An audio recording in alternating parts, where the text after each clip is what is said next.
Good morning, and welcome back to our study of Mark chapter 1. Today, we're going to be looking at verses 29 through 31.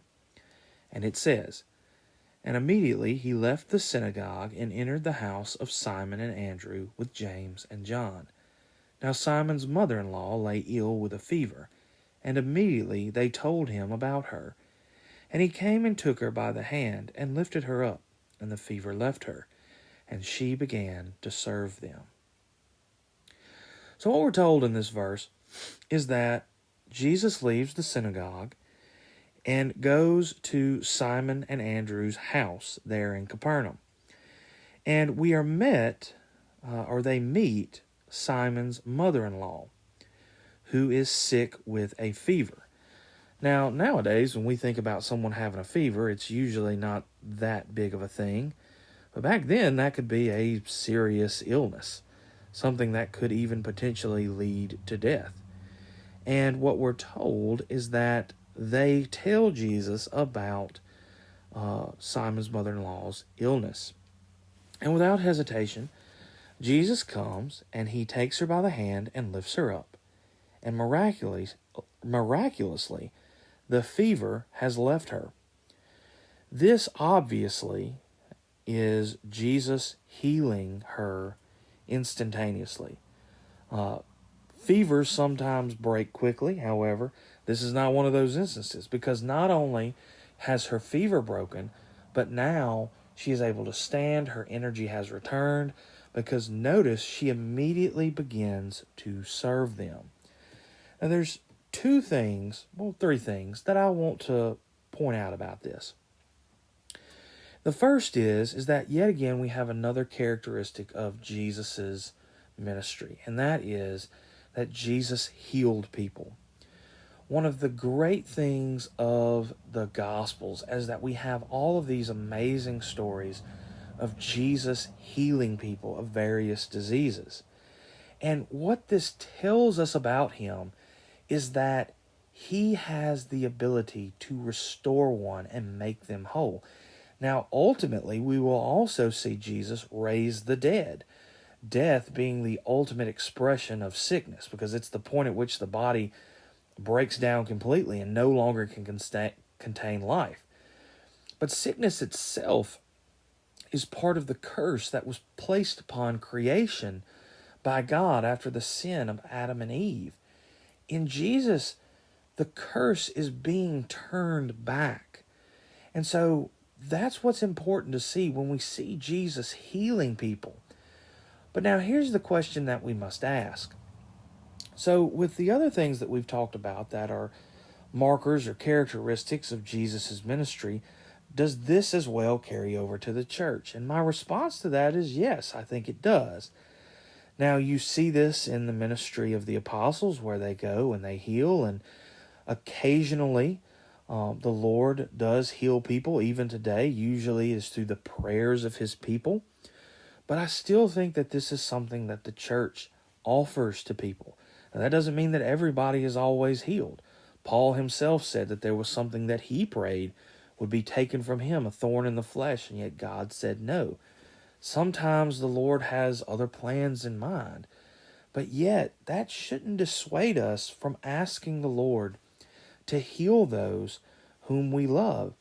And furthermore, the one thing that is true for sure is that if our faith is in Christ, then one day all of our illnesses will most assuredly be healed. This is something that is promised to us throughout the Scriptures.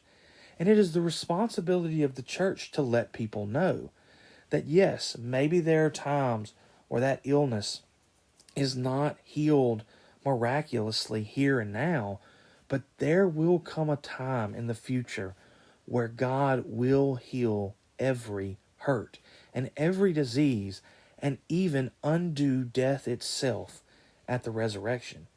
We know we can believe this because he has resurrected his own son, Jesus.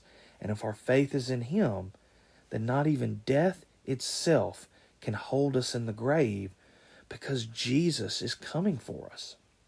Now, all of that said, the other two things I want to point out is this.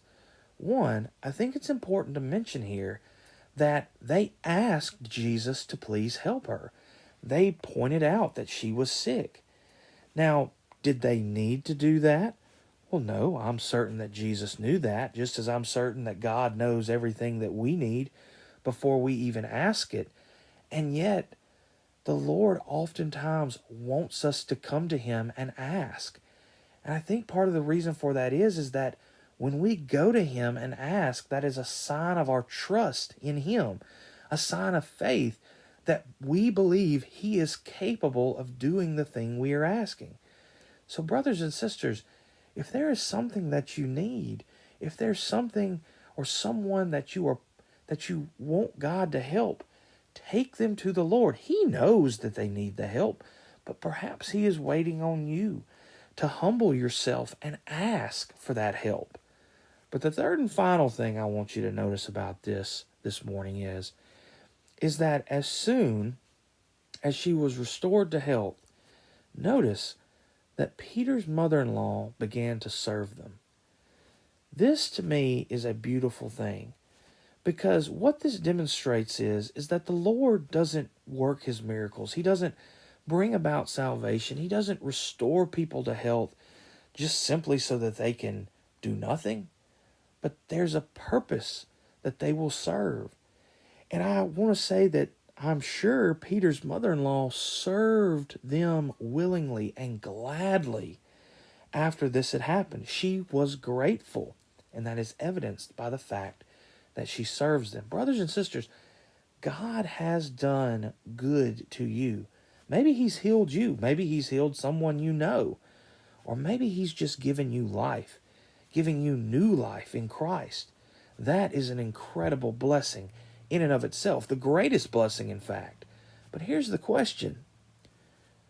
Have you, in turn, showed your gratitude?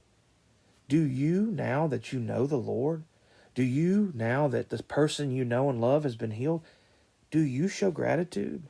Do you serve the Lord? Or do you just go about your daily life acting like everything is fine and nothing has happened and the Lord hasn't done something amazing for you? No, brothers and sisters. Let us show our faith. Let us show our gratitude and our love for the Lord and the blessings that He gives by being willing to serve not just Him, but His people. Because remember, Jesus defines greatness in terms of service. The one who would be the greatest of all will be the one who will be the servant of all. And Jesus, that's not just words for Him. He demonstrated that Himself by coming in the form of a bondservant and dying on a cross for us. I hope you have a good day, brothers and sisters.